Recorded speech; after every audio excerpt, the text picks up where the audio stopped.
The NFL stands for not for long. Set, Sharga and Armstead.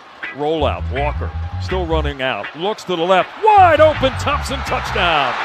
Colin Thompson with the touchdown. There was nobody within 20 yards of him. What a catch off the bobble. Colin Thompson scoops it up. Lofting corner, the end zone. It is caught for the touchdown. The first NFL touch for Colin Thompson is a score.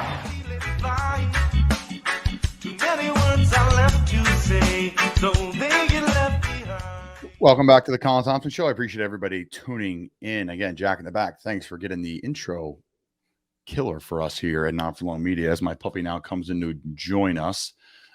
Jack, how you doing today, pal?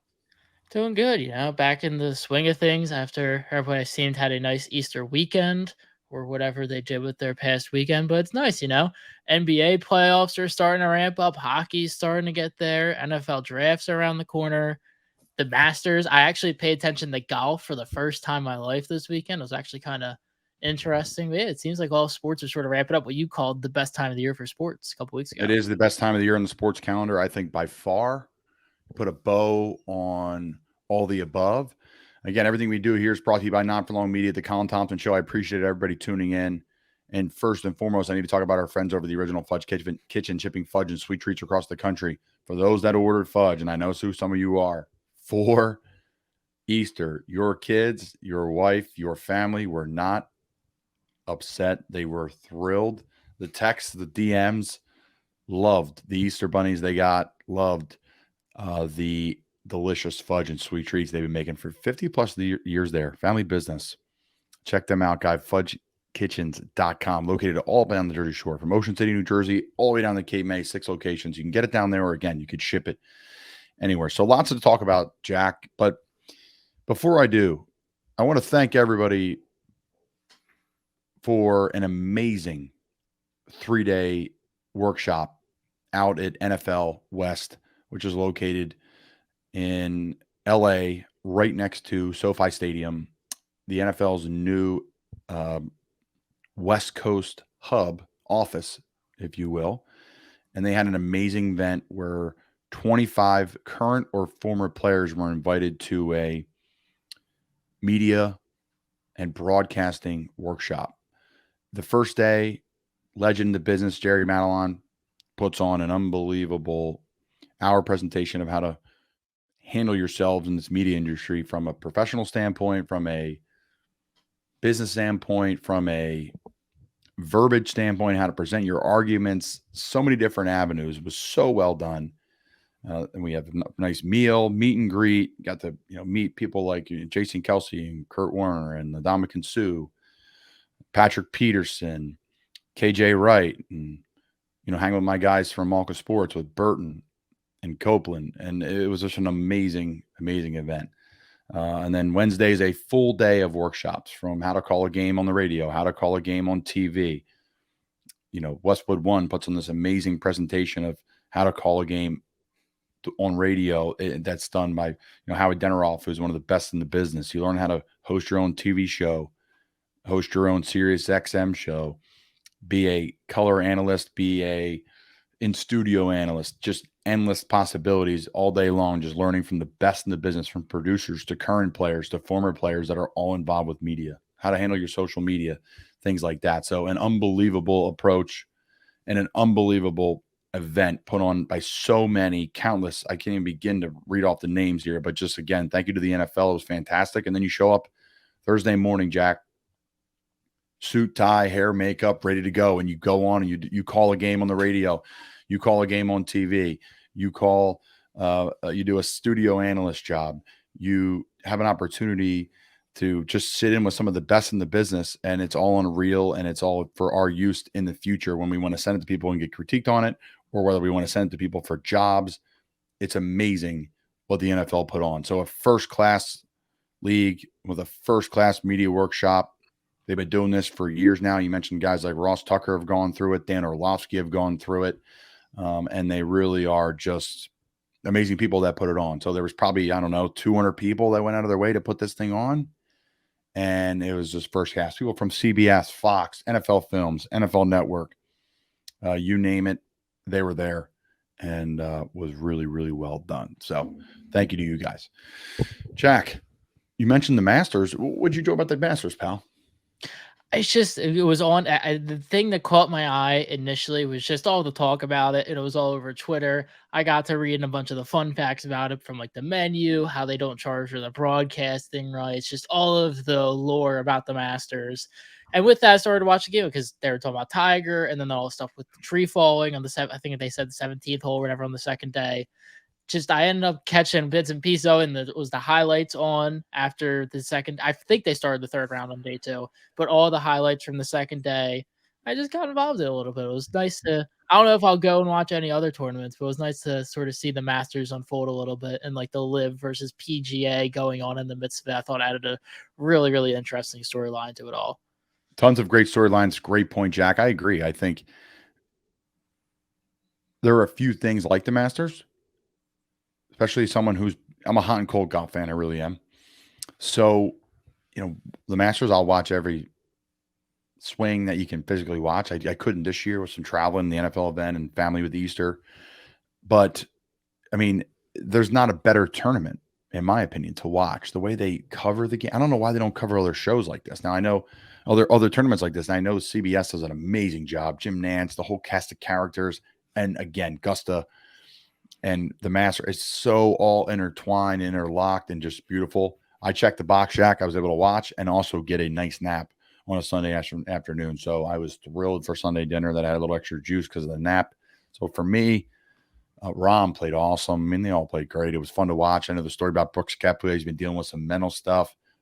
I learned that on that Full Swing show, a great show on Netflix. Check that out too. So that was really cool. If you're getting into golf, check out Full Swing on Netflix. It's like Drive to Survive for those that follow that show.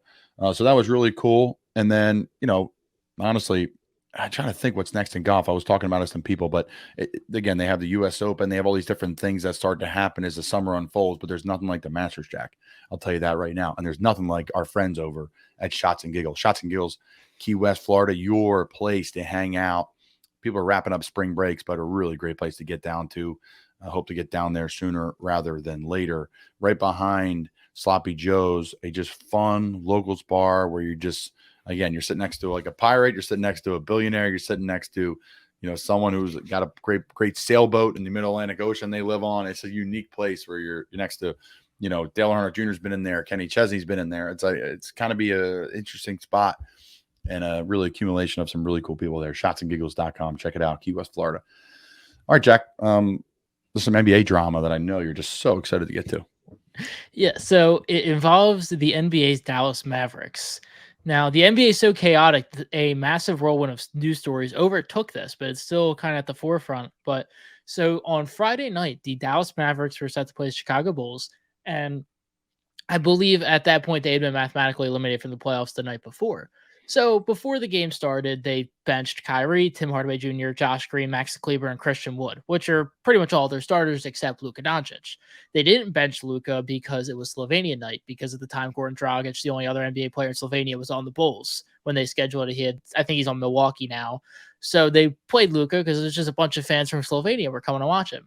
But he had only played a quarter, and he had gotten subbed out, to which they asked Jason Kidd about it after the game, which Jason Kidd said, I can't speak for him, but when you look at it, we all said that we want to have the opportunity to find a way to get in, and we were going to play until told otherwise. And today is the day that we've been told we're going to do something different. And so he's going to participate in the first quarter, and then he's done for the season. Now, the issue is the NBA players have been benched. NFL's done it for years, decades at this point, whether it's resting players as they got ready for the playoffs, as the Sixers did, or resting guys for a better draft position. Like we saw even the NFL, again, Philadelphia, the Eagles did it against the Commanders 2 years ago, and that's how they were able to land Devonta Smith, all that sort of stuff. But the issue is Jason Kidd said the quiet part out loud, which is that they did this on purpose because the front office told them to do so. Now, I don't know if this is Jason Kidd trying to save face here, or if he was just being that dumb to say that part out loud. But the NBA is coming down on this hard, mainly just because of the fact of they don't want it to seem blatant like teams are tanking, especially now they're partnering more a lot with gambling companies. Throwing a game is really not seen as the best idea. Are they throwing the game? Because you could play all your players and they may lose. So I think the Mavs are going to win this argument here because at the end of the day, they're not technically throwing the game. If they tell a player to go to the foul line and say, hey, miss these foul shots because I want us to lose, there's a difference. There's a difference. So to me, it's not throwing the game. What do you think about tanking, Jack? And what do you think about the whole situation in Dallas? Well, I'll say this one part. So they didn't try to lose. They still only ended up losing by 3. But the issue is you look at the sidelines. They had a chance. I forget who it was. They had a chance for a game-tying 3. You can see Mark Cuban sideline celebrating that they missed the 3 to lose. Which Because is, he knows again, he's a that's not smart man. illegal. It's He's not a smart- illegal, but it doesn't look right. It doesn't help their case. Again, I don't think that there's the thing is that I have a feeling that they're going to make an example out of the Mavericks. And even if it's not that harsh, they're going to come down harshly on them to sort of set in the place a la very not similar situation with Calvin Ridley. Calvin Ridley is the first example in the modern era of NFL players gambling. They came down very harshly on Calvin Ridley for better or for worse. They are two separate things, though. They are way. I'm not saying is on the moon and one is in Annapolis, Maryland. I'm just saying the reason is it's the first kind in their instances. That's why I think the league will come down harsher on it. But fair. in the terms of this, I'm a Sixers fan, so I'm all for tanking if it makes sense. I like the tanking where a team strips things to parts. So what the Utah Jazz have done, the Houston Rockets did in the process doing what the process Sixers did. I'm all for it if teams are selling everything they got and liquidating their assets and they're trying out younger guys. I don't like the sense of tanking of just throwing games. But if a whole season tank and you're trying to rebuild, all right, we got a 32-year-old all-star and a bunch of role players. We can't make a push for the playoffs with the core that we have and the assets we have. We got to reset things. I'm for tanking in that sense because you're still trying to win. I don't like it. You still have a clear view in mind. Like, look at the Flyers. You get upset at the Flyers because they're bad, but they're making a lot of confusing points. You're at the part where, all right, I'd like the Flyers to say, we're done, we're giving in, we're rebuilding. And but there's two different times, though, Jack. So, sure, there's tanking, yes, where you want the Sixers of old, where you're playing guys that shouldn't be in the league. But for Dallas, what's the difference? Like, I don't want to make the playoffs. Like, you can't have one or the other for me. So, if people are like, yeah, sure, I have no problem if you sell every asset. Well, what if it's not going to work out and you're not going to be able to go on a deep playoff run and now you're in a position here of a lottery where you may be able to get the 7th pick and then trade up to draft a guy in the top 3, that may be an option for you. But if you put yourself 15th overall, it's going to take a massive haul to get up in the top 3. So for these premier players that are coming in this year. So I hear you, but you can't have it one way or the other. You can't say a team that's just out of the playoffs, they're not going to tank the last 3 days and then, or like place, like, what are they going to trade Luka, not trade for Kyrie and make a run? So to me, I hear you, but I think you need to have it both ways. Yeah. And the thing is, you see this, but I think the end of the day, the reason for the tanking is how it affects the stars. So another team that's kind of on that same situation where you're like, all right, well, maybe the draft picks help them. Damian Lillard in Portland literally came out yesterday, 2 days ago, goes, where I'm at, I don't want to play with guys in their second, third year. I want to win. He basically came out and said he doesn't want his team to tank at the end of the game. He wants to win. He wants to at least be in the mix. And because I think a lot of the NBA players see it that way a lot different than we do. They don't see it as like, oh, well, we're the 8th seed. We'd rather get the 13th pick instead of the 17th pick. They're like, all right, we're in the playoffs, so we want to have a shot. You don't really want to mess with your star players if they're against it. Luka, who has been very visibly upset with this franchise for the last few months, mainly trading his best friend and a move for Kyrie Irving that took out part of the team that did some good, which was the defense that they had, letting Jalen Brunson walk for nothing, really hurting their offense. So that nothing of that has to do with tanking. It's just, why do that for 3 more picks when it's could be the straw that breaks the camel's back in terms of your franchise player who's a top 5 player in the league? You think Luka's leaving? He said he wants to stay there. But a lot of people are starting to think that he's going to get real tired of this, which makes sense. They pushed all their assets into Kyrie Irving, who's a free agent who really has no loyalty to the Mavericks franchise, which makes sense. He was traded 3 months ago. So there's a very real possible chance that Kyrie Irving could walk. They're left with no draft picks, no guys, and a bunch of cap space used by guys that really aren't worth it. Tim Hardaway Jr., Maxi Kleber are great guys, great players, but they're being overpaid.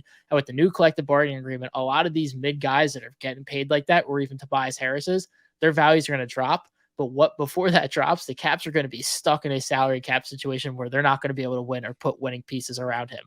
It's a tough situation to be in.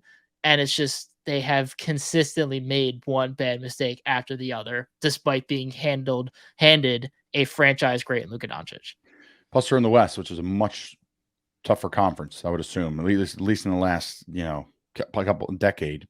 From at least when LeBron was in the East, it was really easy. But now that it's out there, it seems a little bit harder. No, You would be actually quite wrong. The West, there's year. different. So the East is top loaded. There are 5 teams in the East that are incredible, but you could put any of the 3 top teams in the East, which would be the Sixers, the Bucks, or the Celtics, and they'd be the best team in the West. The West is very even, 1-8, but you have teams creeping in. The Lakers and the Thunder, who had really great end of season surges, usually in traditional years wouldn't have made it into the postseason. They kind of have a lesser bottom tier. And the Mavericks were a top 5 team, excuse me, when things were rolling earlier in the season, even last year. But now they didn't even make the play-in. You have to be a bottom 5 team in your conference to not even make the play-in. And that's where the Mavericks sit right now. They're going to have a top 10 pick. Great stuff by Jack, as always. If you're going to a game this year, playoff game, baseball game, hockey, NBA, college sports, check out SeatGeek, our pals, COLINTHOM, Colin Thompson, my full name, get you $20 off your tickets, $50 or more. So get that $50 ticket, bang that number all the way down to 30, and use that promo code Colin Thompson at SeatGeek. Check it out. All right, Jack. So we had a little NBA chat, but I want to ask you, though. We have a lot of Sixers fans listening to this show. How is the Sixers momentum going into the playoffs? And how's the landscape of the East look for you? So the Sixers have they are absolutely one of the best teams in the NBA. They have a few roadblocks in their way. Now, luckily, their first round is against the Nets. The Nets, who have collapsed heavily with the Ben Simmons situation, who's done for the season. Many think he's probably retiring at the end of his contract. Overall disaster tenure in Brooklyn. This is just besides everything people would say about Philly. He's had a terrible experience in Brooklyn. But Cal Bridges has been sensational. They don't really have much depth. The Sixers will easily blow past them. The issue is the team that has had the Sixers number for the entire season is the Boston Celtics. The Sixers will play the Celtics unless the Hawks or whoever gets a 7 seed takes them out, which is highly unlikely. It took Embiid on a near perfect game, dropping 54 points to beat the Celtics without Jaylen Brown. They won by 2 points in that game. James Harden's had an Achilles injury that's been bothering him. He's been trying to shake it off, but it's been aggravating these last few weeks. The playoffs are a totally different beast. We've seen teams kind of cruise the last few weeks and really step up playoffs, and it look completely different. But Al Horford, the Boston Celtics, have just had Embiid's number his entire career. It's going to be interesting to see how that goes. There's already reports that if the Sixers do not make it out of the second round, that the results will be substantial, whether that means James Harden ends up walking, Doc Rivers is let go, whatever that may be. It is a must for this team, especially if Embiid wins MVP. It is a must for them to get out of the second round. Or Sixers faithful, they're going to be camping out on Broad Street, waiting for Jack to stop coughing and dying on camera. Dude, allergies are rough out here, man. It doesn't help. I'm surrounded by trees. My house. There's like giant. Well, yeah, but like my car is covered in yellow every single day. It is rough out here, man. Well, I shouldn't say yellow. And as you continue to cough, you got a sweet Not For Long Media hat on. Where'd you find that hat at, Jack? I found on www.notforlongmedia.com. That's where I found it, Colin. Nice little hat. New logo. Check it out, folks. Notforlongmedia.com. I'm excited for our interview today. It's going to be a fun one. Guys, check out Som Sleep. Promo code Colin. Best sleep product in the world. Magnesium. Puts you to bed and you get up, roll it, kick ass the next day. Again, check out our friends over at Som Sleep, the best sleep product in the world.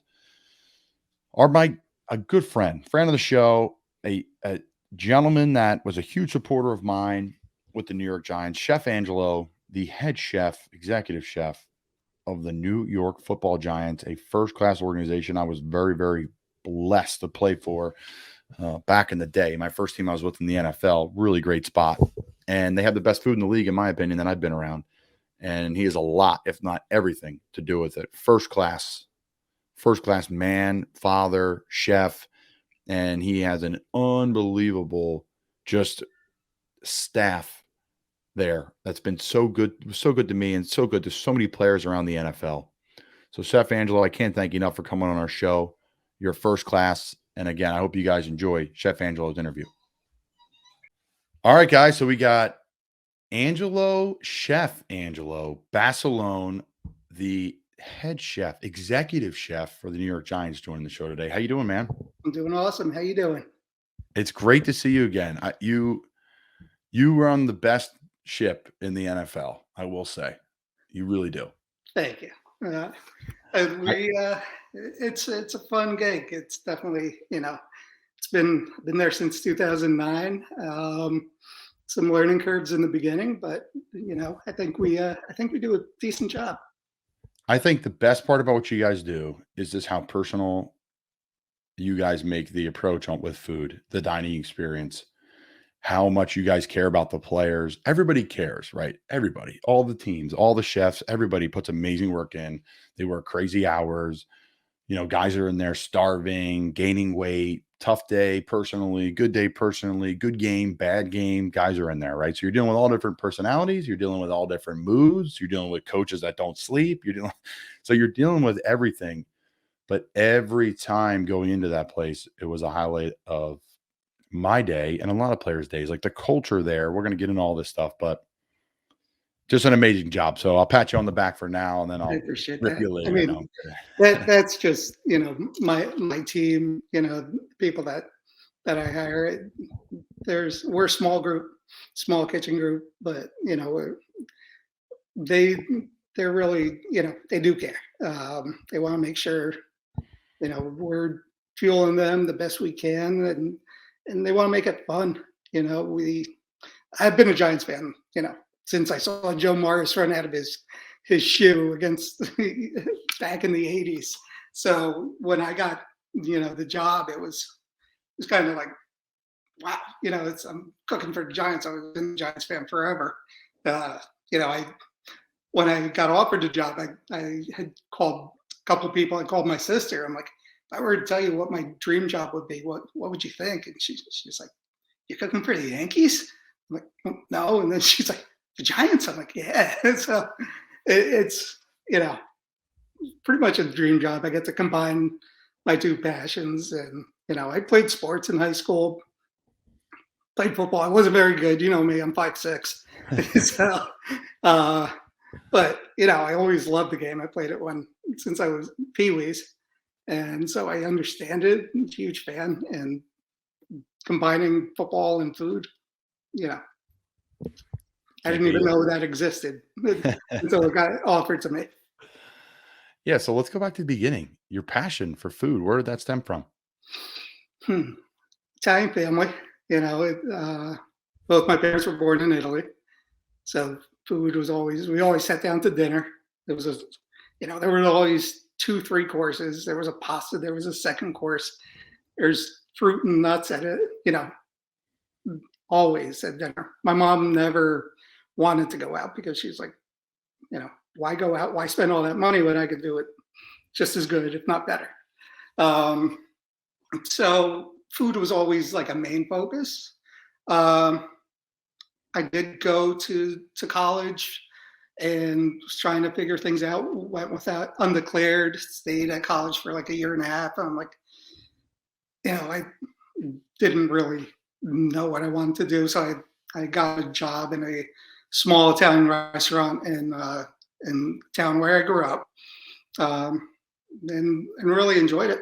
So stayed at that little restaurant for about 9 months and decided I wanted to go to culinary school. Went to the CIA, Culinary Institute of America in Hyde Park. And, after graduation, I joined the company that I'm with now. We're contracted out.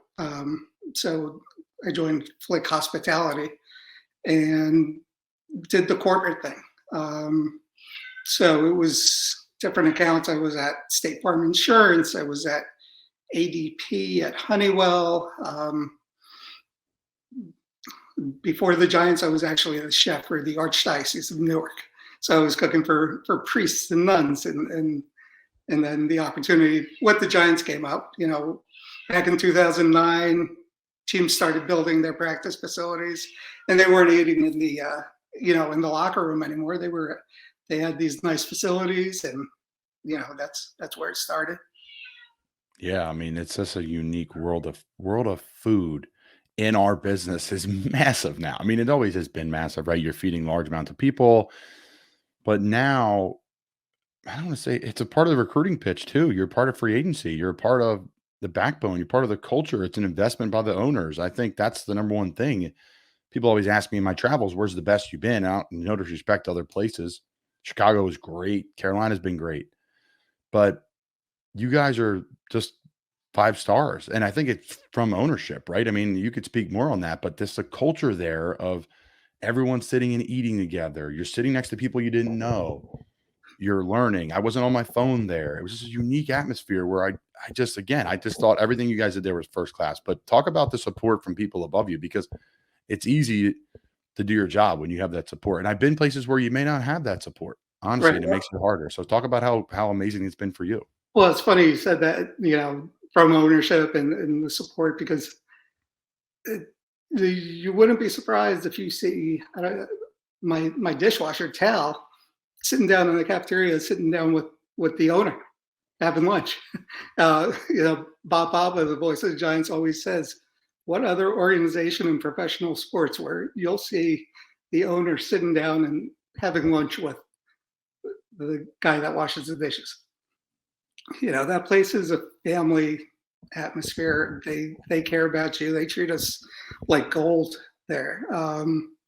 And just having that support, feeling like you're part of the organization is huge. And then, the relationship I have with the nutritionist, he's awesome. He's a former chef, culinary background, so he gets it. He speaks my language. So, he knows what I need to succeed. And then Flick on top of that, the company I work for, there's a ton of support there too. We started with one NFL team. I was the third. Now I think we're close to 10 NFL teams. We also do MLS soccer. We have a couple baseball teams now, basketball team. So, the sports part of it has really grown, and it's a neat niche of the business. It was just amazing. I remember going there my first day, and you guys had like pictures of the players and their names, and like trying to learn people's names, and it's like just a rookie mini camp. Half of us aren't going to be back. Thankfully, I was back, and it was a crazy time for me as a player, as a Giant. I mean, this was a childhood. I was a fan of the Giants growing up because my mom's best friend from high school, Tim Lewis, was the defensive coordinator for the team. And we would go and, go up and hang out in the bubble, and the bubble was next to the stadium there, and like be post game and hang out with like Luke Pettigrew. And I remember like all these old Giants, and Jeremy Shockey is the reason why I wanted to be a tight end. And the 80 in my email was why. And then I wore 80 with the Giants. So that was a whole emotional thing. So there's a lot of emotions that were coming up there. My mom took me to New York City as a kid, and my dad and family, and my mom's been doing business in New York forever. So it was like a big thing for when I was a Giant, because it was like, hey, I'm going to bring all the people I've done business over with that are big blue fans, So during their practice, she'd have people she's done business with for years there. And it was like a really cool family moment for me. I'll never forget it. But just the family atmosphere there was unbelievable. And then I came back for a mini camp after I got cut. For those listening that don't know, I played for the Giants, Coach McAdoo's, I think last year. And I ended up having an emergency appendectomy and getting cut after that one game, and was gone, and didn't have a chance really to say bye to anybody, because I created such great relationships in a short period of time with you guys. But I came back for a mini camp down the road, and that was hard for me emotionally too, because it was like I just invest more into this game. Not more than anybody else, but personality wise, relationship wise is what I like to do. So kudos to you, man. When you came back, like half my staff was like, "Colin's back." We were excited because the short time you were there, you made an impact on all of us. You were awesome. You definitely one of our favorites. Oh, thank you. I Come through appreciate it. that I building. ate all the food too, and Yeah, you always was an complimented the food, so we loved you. I was an Um, eater, and I always tell people, I'm like, the Giants have the freaking recipe to the turkey next to and the stuffing right next to it. I never forget that. You guys had that the one day. Are you still do that? sometimes. I remember you had that. I was like, holy cow, that's great. And yeah, I ate too much up there. I was a rookie figuring out that OTAs are only 4 hours. You only move for an hour of them. Where in college, you move for like 6 hours. You can eat what you want. But I gained some weight there. I ate pretty good. So that was my own fault. Funny, another thing that you were saying about the recruiting process, like free agents. I remember the year we signed Rhett Ellison, another tight end. Great guy. I was standing out there, and he comes in. He signed his contract, and I introduced myself, and he looks at me. He's like, "Oh, you're Angelo." He's like, "I've been hearing about the food at this place for 4 years." So it's like some of our guys, the one that had gone on to Minnesota, they talked about the food. So he was he was pretty excited about coming in, tasting it. And he was a big foodie too. Yeah, he is a great dude. He was someone I tried to follow and shadow and do a lot of different things behind because he was a really good dude. I was bummed I wasn't there that year, and still close with Gilbride. Gilbride was tight end coach, Kevin Jr. with the Bears, and now Carolina. So it was, we both have moved on from Carolina for now, the time being at least. But yeah, he's been great to hang with and talk about the old Giant stories and all that. So you brought up, players in free agency. Are there some players over the years that have played there? Because there's some guys that have been there forever. Obviously, Eli Manning. I'm trying to think too, because you've been there the last 10 years. So there's some guys that have retired in that process. But there's been some Giant, I don't know, lifers, but pretty close. Eli's the first one that comes to mind. Are there some guys that come to mind, Eli included, that you really grew a great relationship with? You know what? That Super Bowl team, winning makes everything better. It makes the food taste better too. That Super Bowl team, that all those guys were great. They'll come back in and visit. Bradshaw, Snee, the whole O line. All those guys were cool. We'll see Andrew Roll and Justin Tuck. All those guys were awesome. And then, so many other good dudes that have come through. Nick Gates, huge foodie. He would always talk food. Our punter right now, Jamie Gillen, another one that loves food and like we'll try to peek into the kitchen to see what we're doing and get some pointers and stuff like that. Stevie Brown, that guy can cook. He is really talented. There's so many guys that kind of stuck with me and pop up on Facebook and like we'll connect, and when they come in to visit, they'll like come see me, and I totally get a kick out of it, and even the older guys that before I wasn't there, that the guys I rooted for growing up, when they come through, it's like Carl Banks does the radio, and he calls me Ange. I'm like, when I was a kid playing football, I wore a neck roll, so I looked like Carl Banks. So Carl Banks to call me Ange, and Leonard Marshall to come in and like try our catfish and say, "Wow, this is the best catfish I've had since I've been in Louisiana." That stuff is pretty awesome. LT came in once. I shook his hand, and like massive hands. It was like a catcher's mitt. So stuff like that is like you pinch yourself. Yeah, you do. And I do the same way. And that was one of my questions for you as well. Are those the pinch yourself moments? Are there any moments that you look back on? For me, really it has something to do with football, some of mine, but they have to do with football, the opportunities it created for my family, my friends, for events. Like we had a huge Kenny Chesney concert this time, April last year. And like we got hooked up with a box and we were backstage and we got on the stage, right? And like they're playing Boys of Fall. And like, that's moments for me that I'm like, wow, I pinch myself because I'm not on the stage if I'm not playing football for the Carolina Panthers. You know, we're in Tottenham Hotspur Stadium, which we're going to get into a little bit. I know you've been there. And we were there 2 weeks ago or 3 weeks ago now watching Tottenham play, which I became a huge Spurs fan. And we're sitting in the NFL box there. Mhm. And it's got hooked up from NFL UK, you know, completely hooked up the whole thing. It was incredible. Like, Yeah. and I was able to share that with friends and family. And it's like, of course, the wins and all that stuff are amazing. But even football wise for you, is there any football moments that you look back or you look back on and smile and say, wow, this was something really special, or moments, is it just every day, or what? Take me through it. Going back to when we won the Super Bowl in 11, got to go down the Canyon of Heroes in the parade. That was insane. It's like you get on this double-decker bus and it's quiet, like weird quiet. And then the bus turns a corner and there's just oceans of people and this roar of people, just cheering. And, we were, kitchen staff was in the back. They were on a friend's family bus and we're going down and like people are looking up at us and they're like chanting, "Who are you? Who are you?" But it was still pretty cool. That's something I'll never forget. This past season, I got to do a little segment on the Today Show. Got interviewed by Harry Smith, and that was, I've done some little TV things with the Giants and stuff like that.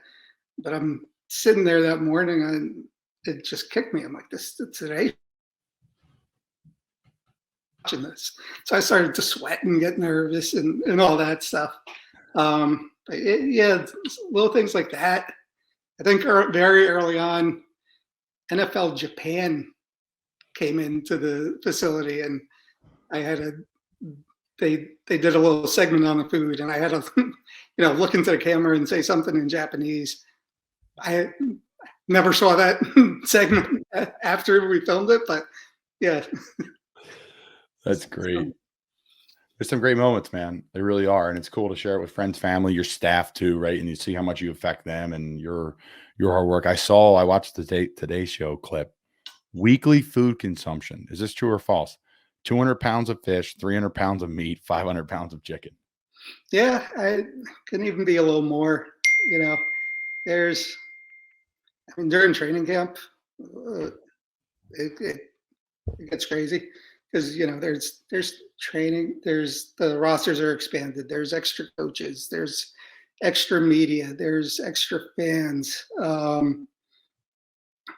We'll go through, just say we do wings one day, we'll go through 240 pounds of wings alone. What? It gets nutty. 80 pounds of salmon during training camp. I'll go through 8 New York strip loins, and that's just one meal period. We're doing breakfast, lunch, dinner, snack. So yeah, during the regular season, I'd say that's pretty close to the numbers. It might be a little more sometimes depending on what we serve, but average, that's the amount of food. It's unreal. I remember coming in and you guys had everything like rationed out, like weight gain meals, lean meals, all in the fridges to go. Not a lot of places do that too. Like I think too, and you'd understand this, and you probably tell your friends this, like we do this, but this is how we do it. But you haven't been in other buildings. Maybe you have, you hear from other players probably, but a lot of other places don't do that stuff above and beyond. So kudos to you guys, kudos to ownership, Giants, first class, Big Blue has always been great. And it's funny for the Eagles fans are like, no, I'm like, yeah. It's okay. They're different entities. They're just entity X, Y, and Z. I know the fans are more than that, but that's why it's fun having you on because, it's a different conversation for us. Have you gotten Chris Myrick to smile yet? A few times. Yeah. Chris and I are roommates in college and great friends. So I'm really happy he's there. He's a good dude. And he is. You get him going. You get him going. He's very businesslike, but we'll get him to crack a smile once in a while. Yeah, if you bring me up, he's not going to laugh with you. He's going to laugh at me. So that's good. So I think take me through your week because like the inspiration for the meals, like the ordering of the food? Like, what's some things that stand out to you that are like huge pillars of your week to get ready for just an in-season game? We let's see. Usually, I'll have a menu cycle made up like at least 2-3 weeks in advance, so I know what we're doing. If we're in the regular season, one thing that we kind of started doing, we've done it in the past, but this year we kind of went all out on it, is like a little devour the competition theme. So like the teams that we're playing, we'll do a little research and see what food comes from there.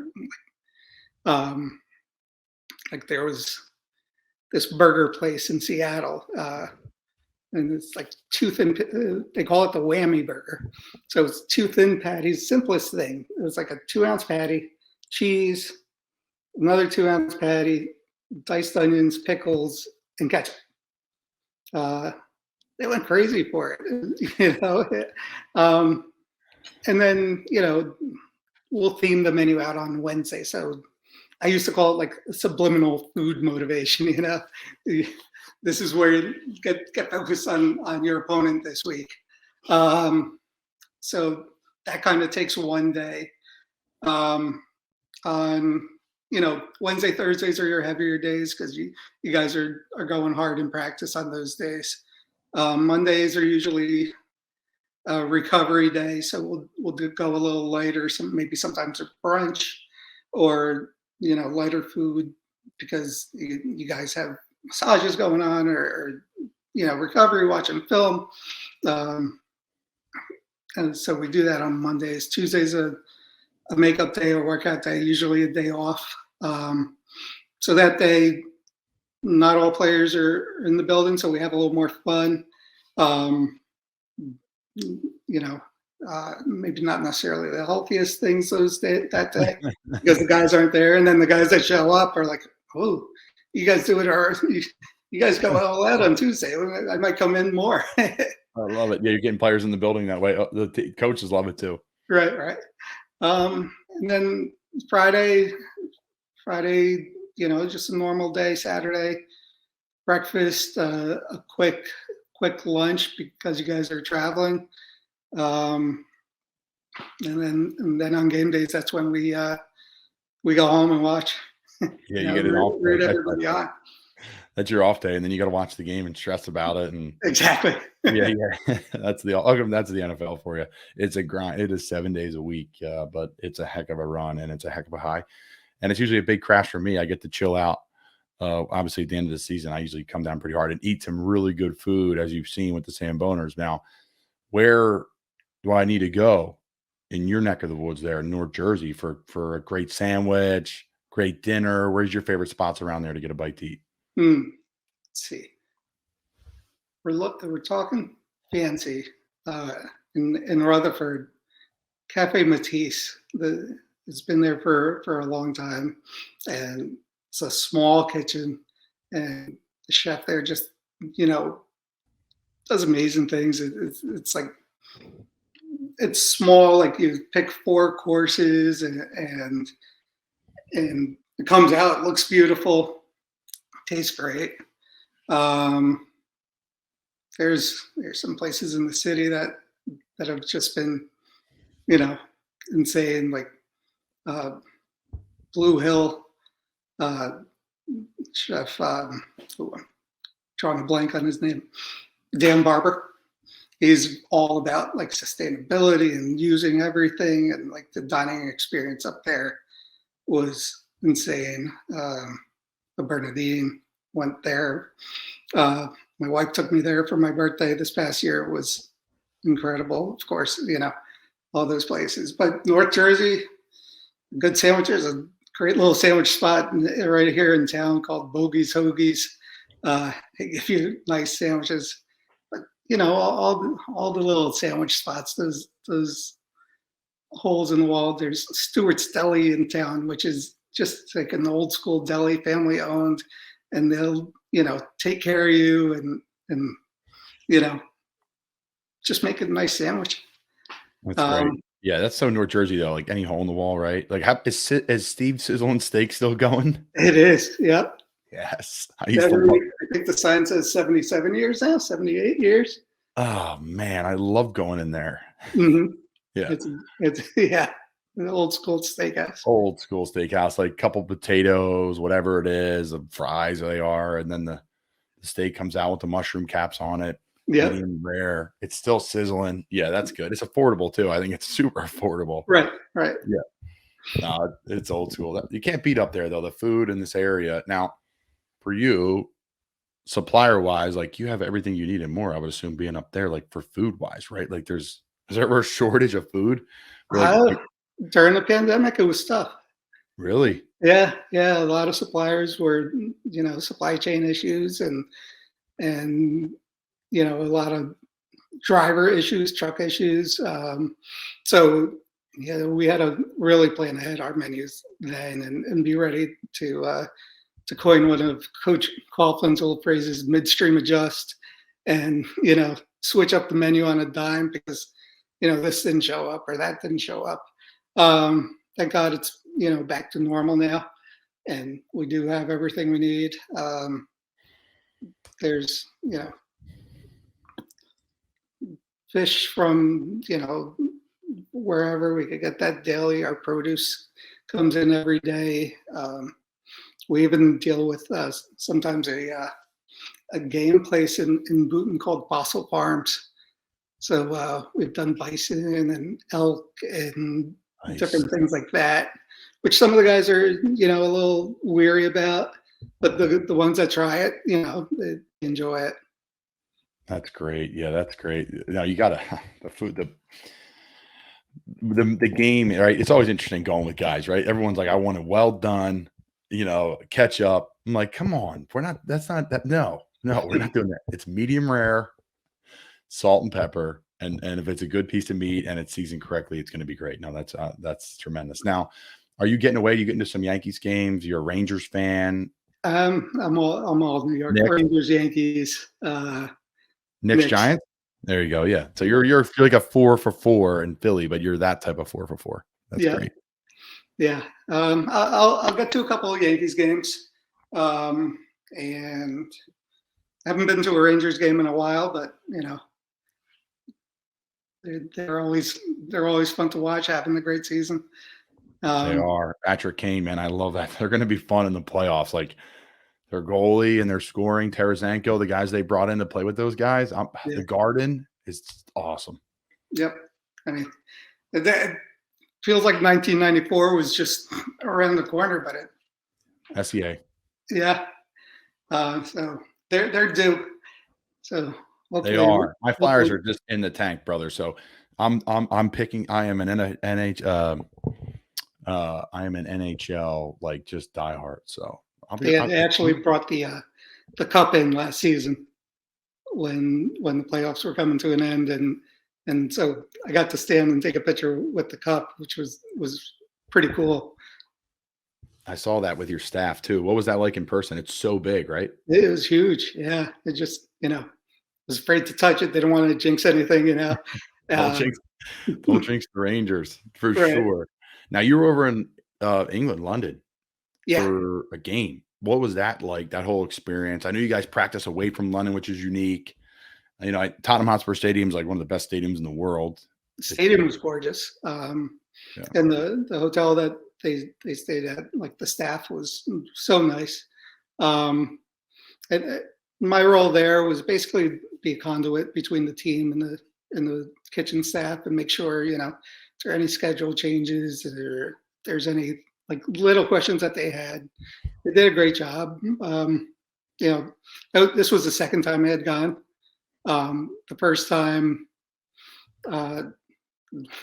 one hiccup that we had. I don't know if you've ever had English yellow mustard.